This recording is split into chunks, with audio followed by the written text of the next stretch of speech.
Hi,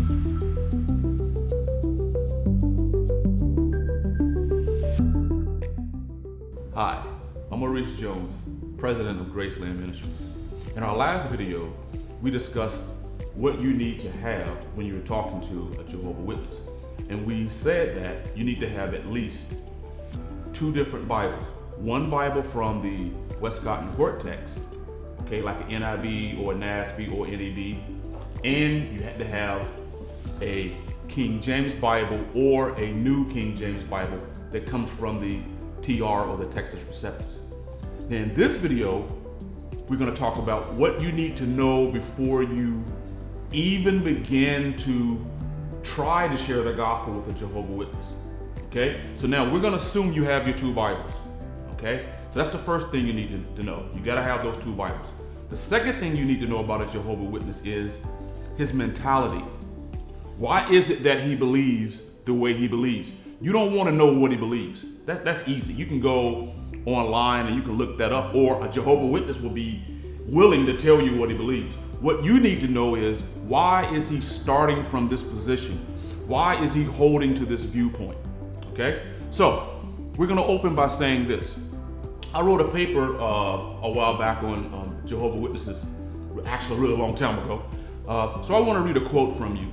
It says this. It says, the Jehovah's Witnesses say that their organization was started in 1870 when a teenage boy, now I quote from their literature, this original source, they say this young teenage boy began to ask questions about Christendom's traditional teachings.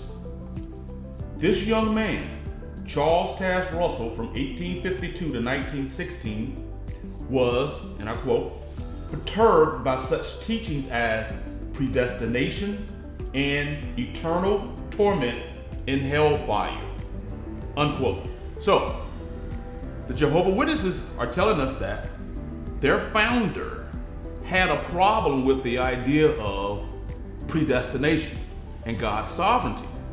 He had a problem with the idea that people are going to be tormented into hell. So now, think about it. If you are Charles Taze Russell and you are a Jehovah's Witness and you have a problem with predestination and you have a problem with hellfire, then what is it can you believe, or what is now the mentality you must take? Okay? So I'm going to help you out. We're going to skip through a lot of theology and I'm going to jump right to the point. What Charles Taze Russell did was this. He became what we call a physicalist. Okay? A physicalist is someone who believes that man simply consists of things that are physical only. You just have a body and you just have a brain. Okay? There's no immaterial part to man. Okay? Now, we as Christians, we believe that man has a physical part, a body, and that man has a soul, spirit. That's called dichotomy. Okay? Also, there's some Christians that believe that man has a body, a soul, and a spirit. That's called trichotomy. So you have Christians who are what they call dichotomists, and you have Christians who are called trichotomists. And then you have some Christians who believe in what they call a holism, whereby the body, the soul, spirit is all one. Okay? And then you have either, further you can go, there's other Christians out there that say, hey, Jesus says you got 4 parts. You know, you have to love the Lord your God with all your heart, soul, mind, and your strength. And they say you have 4 parts. Okay? But technically, when you read the Bible, you have a whole lot of parts.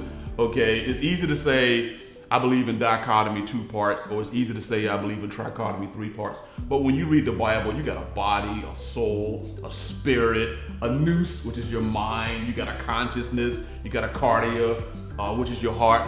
So you got various parts. You got a flesh, you know, you got flesh and blood, you got bone, and I can go on and on about the different parts of a human being.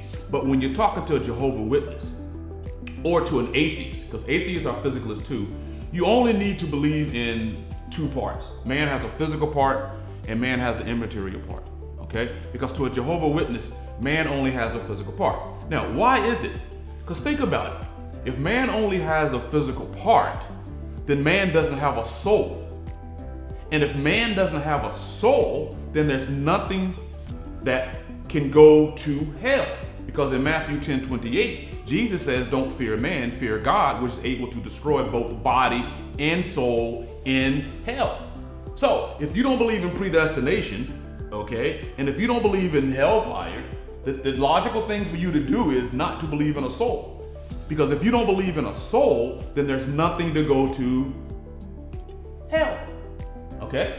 And so to a Jehovah's Witness, he's just a body, and he doesn't have a spirit, he just have gas. So when he dies, his body goes to the dust and his breath just goes back into the air.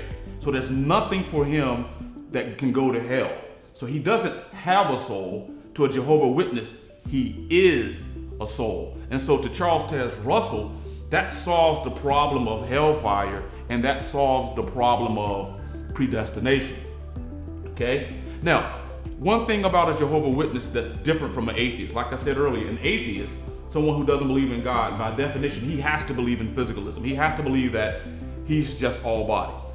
But Jehovah's Witnesses also believe in what they call spirit beings or spirit creatures. So they do believe that there are beings out there that are spirit. But when it comes to man, Russell made that division. He drew that line and he said, when it comes to man, you're just physical. You're just body. So there's nothing for you to go to hell. So when you're discussing or giving the gospel to a Jehovah's Witness, and you're trying to convince him that he needs to get saved so that he can go to heaven, he's thinking, I'm not going to heaven because I'm all physical. The best place for me is the earth where physical beings live. So that's why to a Jehovah's Witness, he doesn't believe that there are people that are gonna go to hell or that he's gonna go to heaven. He believes he's gonna live on earth forever because that's where physical people go. Now, of course, you know about the 144,000. These people are gonna be the only ones that go to heaven. Of course, you know that they believe that Jesus was Michael the Archangel, but then he became a man, physical, but now he's a spirit being in heaven. And we know they have no continuity between the three. In our later videos, when we talk about Jehovah's Witnesses and Jesus, I will explain to you why that's a very inconsistent belief for them to hold. But for right now, we just want you to understand that the Jehovah's Witnesses mentality is that I can't believe in predestination, I cannot believe in God's sovereignty, or I cannot believe in a hellfire and eternal torment because I do not have a soul. So in our next video series, we're going to explain to you why it is not good for you to teach that you don't have a soul.